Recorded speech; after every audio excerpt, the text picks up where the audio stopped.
Assalamu alaikum everyone. How are you? I hope you're okay. Sorry about that. I pressed the wrong button as I'm trying to adjust because I'm trying to make sure the light's fine.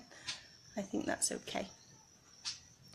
So how are you all? Please let me know where you're from, where you're watching today, and how is the weather, and any other thing really that you want to say. Just give us a shout out in the comments and we'll give you a shout out back whilst I'm doing this.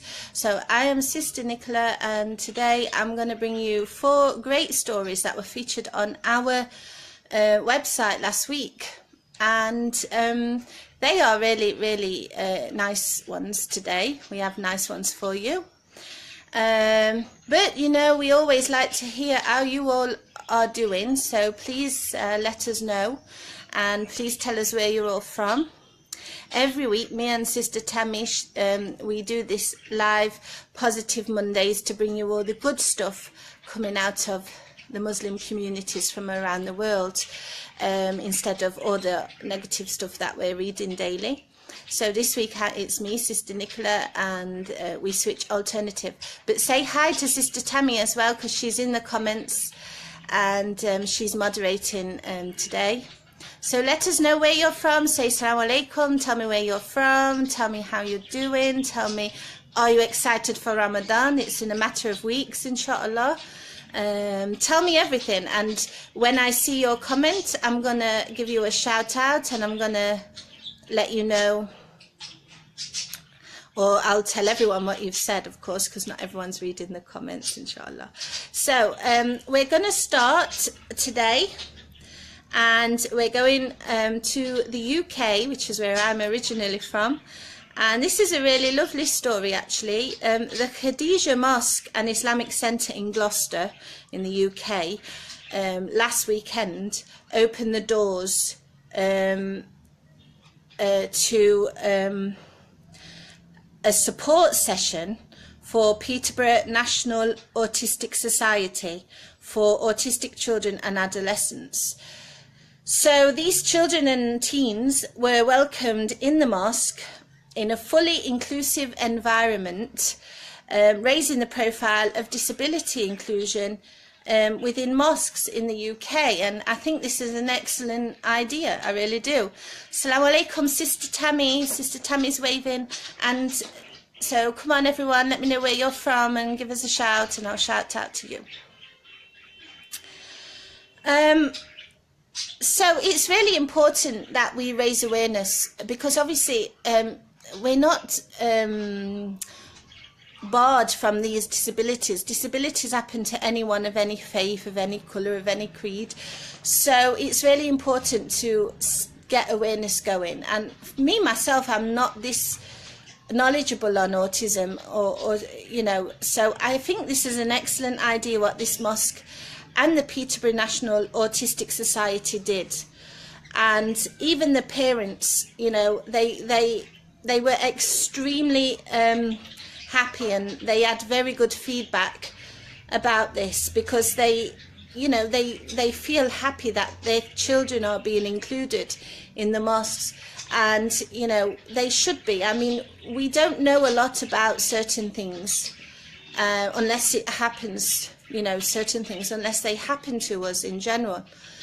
And autism is something probably that you don't really know about unless it happens to your child or a child that you know. So to raise awareness and get these kids included in the mosque, it's a fantastic initiative. So way to go, Khadija Mosque and Islamic Centre in Gloucester. Great work to the Peterborough National Autistic Society in the UK, and inshallah this will spur excellent steps towards disability inclusion initiatives and awareness everywhere, because this is fantastic.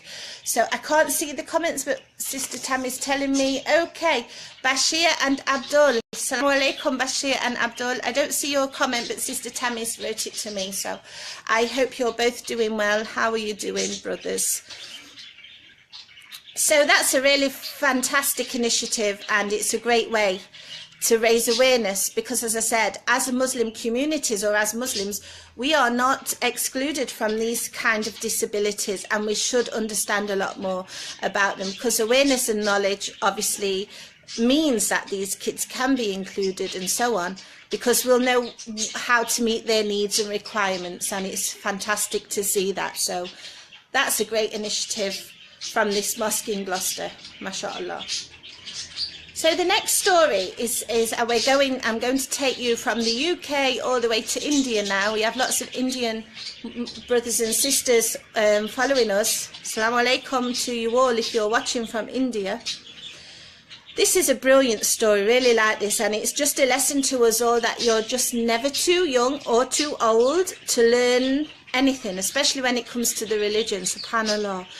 A 75-year-old Indian Muslim woman has become the oldest in her community to memorize the Holy Quran. She's been studying it for 7 years, mashallah. And when interviewed, she said that the Holy Quran has the solutions to all problems. And it's true, isn't it? I mean, you can find any solution to any problem in the Quran, and in the stories that it tells regarding prophets and other great things that's inside there. I mean, you know, one of my favourite surahs is Surah Yusuf, and how many lessons can we just get from that one surah, subhanallah. So imagine the whole book. So she's really right on that. And she said that her studying this Quran has given her a positive impact on her health, as well as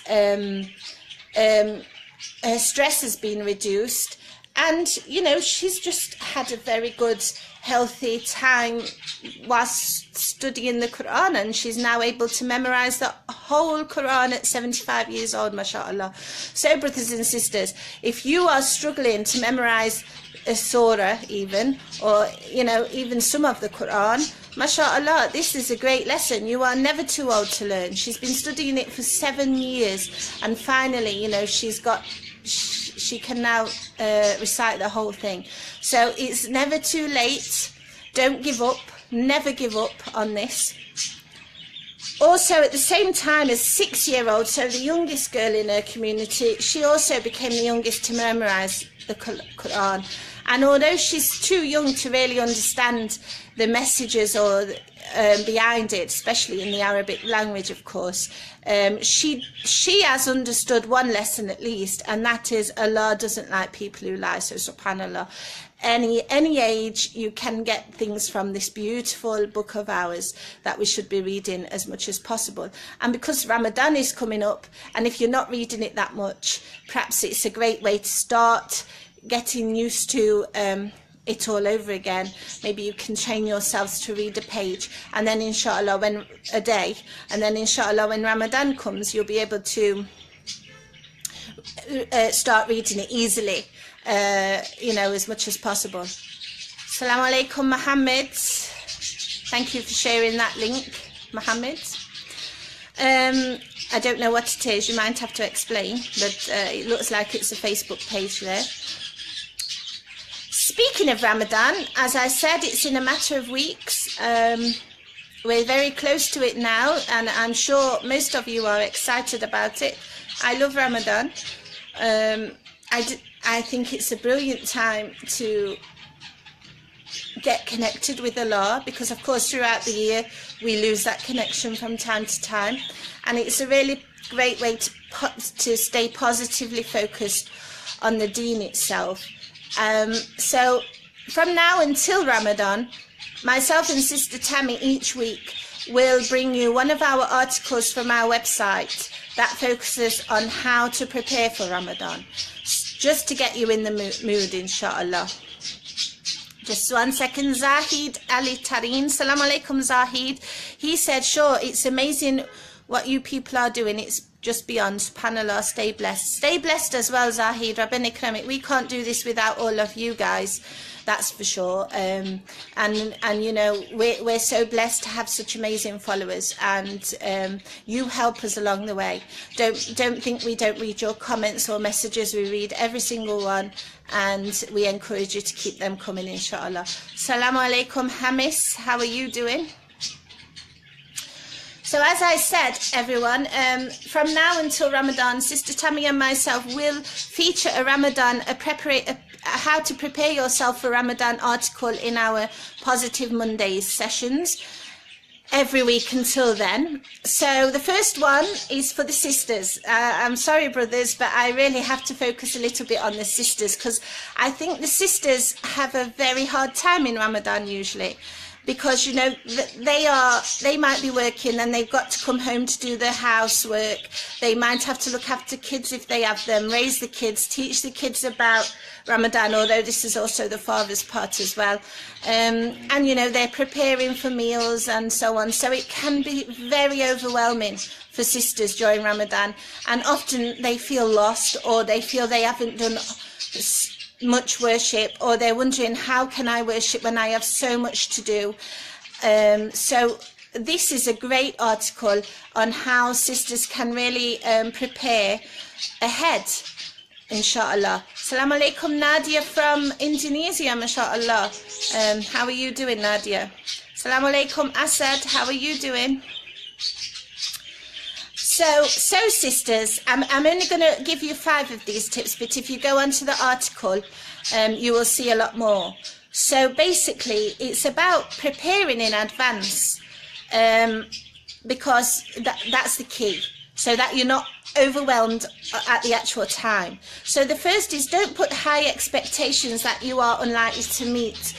Often we put such high expectations, and then we're so disappointed that we didn't meet them. But we have to remember, we're not Superwoman. We cannot do everything all at once. You know, so we have to make a realistic plan for Ramadan, inshallah. So it has to be realistic. What are you likely to meet, and what? And that way you are not going to feel disappointed when you see there's not many, you know, you haven't achieved so much things that you wanted to achieve, inshallah. Alhamdulillah, you're great, Nadia. Inshallah, Ramadan will be a very blessed month for you, inshallah. The next is, don't overwhelm yourself with lots of food items. You prepare everything in advance. Make sure meals are nutritional and have all the necessary elements. So don't be like, don't choose dishes that have a million items. You know, it's not every day you need to have. It's not every day that you need to have all this complicated dishes, no. So prepare a meal plan and stick to the most simple ingredients where possible. It's nice to see you, Brother Asad, as well. Stay blessed. Yara, have I said your name right? Hello, you're from the Ukraine, mashallah. I hope everything's fine in Ukraine there. The next tip is, prepare different ingredients for meals before Ramadan. So in Ramadan, you just have to do the final steps. So make sure you've got all your spices in, make sure you've got all your dry foods like pasta or rice. Make sure that you've got, you know, the meat, you can freeze it, so you don't need to keep going to buy that. And of course, fruit and vegetables, you need to do it nearer to the time, but you can still buy some before Ramadan starts, and then obviously they're something that you'll have to get regular, but at least you've got some. You can also buy a lot of the, like garlic and stuff, you can buy dry powder, so you don't have to go out and buy fresh all the time, and you're prepared already, inshallah. How many of you have your family over for iftar? Of course you do. Dish parties is the perfect way to do this. That way the load is off you. Tell everybody to bring a dish. Or if you are going to do an iftar dinner and you're not going to do a dish party, cook simple. Don't cook complicated. And if you've got kids, this is a great way to let them understand that they have to help you in the house. Give them chores to do depending on their age. Some can be washing the dishes, some can be laying the table, some can help you clear up afterwards. SubhanAllah, it can be a family effort, Yani. It's not just down on the woman, mashallah. Yes, Yusuf, Ramadan is coming, alhamdulillah. May Allah make it a blessed month for us all. Ameen. Ameen, Yusuf. And inshallah, you will have a very blessed Ramadan as well, brother. And the last tip I'm going to mention is don't put off tasks. Don't do it. Don't procrastinate. You know, we live in a country where it's quite common to do this, but it's not a good way, so don't do it. So the best thing to do is, if you have something to do it immediately, you know, and then it's done, and then you move on to the next thing and the next thing and the next thing. And the more you prolong stuff, the more you procrastinate. I don't know, am I saying this right? I should know, I'm English. That sounds weird in my head. You are putting yourself under more pressure. So if you've got tasks to do, make sure you do them as soon as you need to do, and don't prolong them. And you can find the rest on the link. I think Sister Tammy's just put it up. It is a month for all. So sisters, it's a month for you as well. Don't get caught up in doing the menial tasks, and then you feel at the end of it you haven't done hardly anything other than cook and wash dishes and so on. It's a month for you as well, sisters. So maybe a good plan in advance, and get your family to help. If you've got kids old enough, they should be helping. Get your husband to help. We have a very good video out today about how Prophet Muhammad sallallahu alaihi wasallam, he used to do chores in the house, brothers. There's no excuse. This is a sunnah. Go and help your wife during Ramadan, or your mother, or your sisters, okay? And the last story I'm going to do is I will do that, Asad. I will make a dua at the end, inshallah. The last story today is about most of you, your favourite footballer, Mohamed Salah. You know, last night he won the Player of the Year. Do you think he deserved it, or do you think, if you're following the Premier League, or do you think someone else should got it? Anyway, it's what the story is about. No, although that's good, Mabruk. I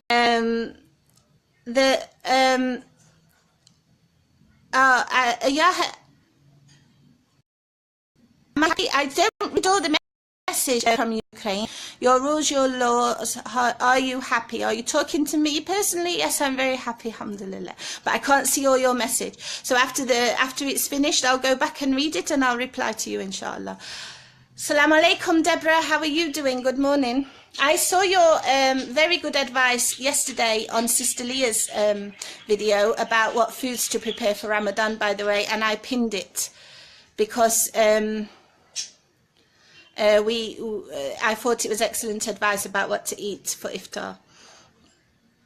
Sis, brothers should leave or what? No, brothers shouldn't leave. Yeah, I said.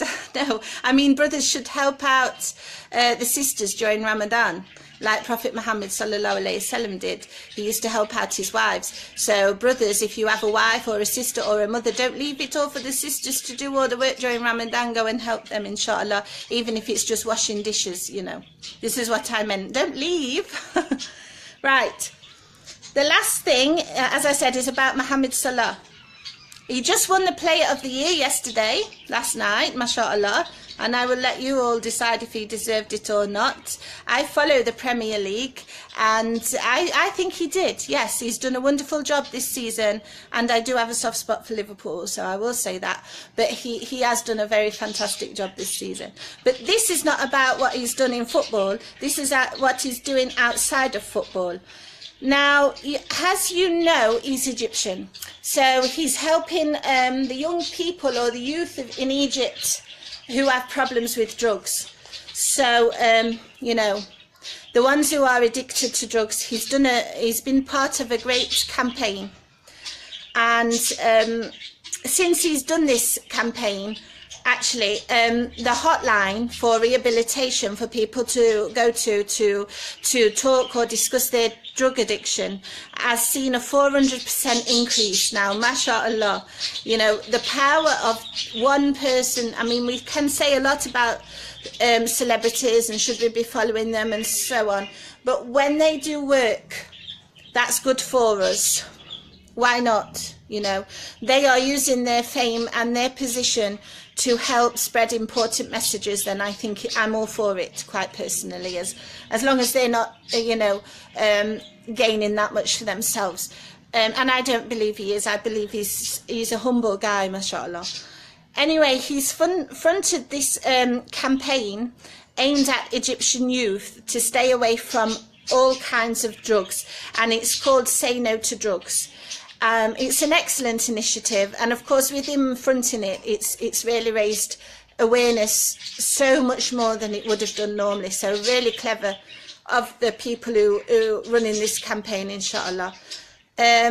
So if you haven't seen the campaign, you can actually watch it in the link that Sister Tammy has included in the link, and you will find this campaign there, inshallah. The birds are budgerigards, or budgies as we say, and we have 5. I do excuse the noise, they can be quite noisy, but they like to talk when someone else is talking.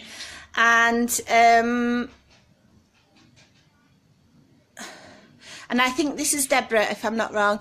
I have several guys I cook for, as they don't have families here in the US. Then our small communities on weekends, we have iftar at the mosque. This is brilliant, Deborah. May Allah reward you. And like I said, I really loved your advice, because here where I am, lots of people are addicted to the fried food as soon as iftar finishes, and, you know, stuffing their bellies and so on. And no matter how many years go by that we say don't do that, you know, people still do it. So I really liked your advice a lot, and that's why I pinned it, because it's great. I mean, you don't need to stuff your bellies full right after fasting, and it's not good for you anyway. So I liked it. If you don't mind, you can do it again, and we'll pin it again at the end of the session, inshallah. Nadia, I'm Sister Nicola. Sister Tammy will be doing it next week, inshallah. Right, I want to bring your attention finally, sorry, because I finished the stories. I just like having conversations with you when you're writing in the comments. We have a Telegram channel which Sister Tammy will put up, so you know you can get several links from our website posted. It's similar to WhatsApp, similar kind of concept, but it has securities. So I think it's better in some ways, but so Sister Tammy's going to put that up, and inshallah you can subscribe to it, and you can get so many links a day off there, and it's a really nice channel. We have lots of, you know, I'm not familiar with it. Sister Tammy is more familiar with it than me, but please go on and have a look and do that. Yes, Nadia, dates are extremely good for iftar. And yes, Deborah, that's what I was laughing at, your comments regarding the fried food. Don't eat fried food at iftar, people. It's not healthy, especially when you've fasted. How many hours are we fasting during the summer? You know, you want some good, clean, healthy food, inshallah. Anyway, that's all from me today. I'm gonna leave, and Sister Tammy will be back next week, and I will be moderating in the comments. And stay tuned for another preparation for Ramadan and article, and keep looking on our website for more Ramadan preparation articles, and inshallah we all reach Ramadan, Ameen. And as Brother Asad wanted me to do, I make a dua for all the Muslims in our Ummah. Ya Rab, keep them safe, keep them secure, keep them protected, keep them in good health. Let us all reach Ramadan this year so that we can have a very beneficial month, inshallah. Ameen. So I will see you all in 2 weeks, Sister Tammy next week, and have a good week. Stay blessed. Assalamu alaikum rahmatullahi wa barakatuh.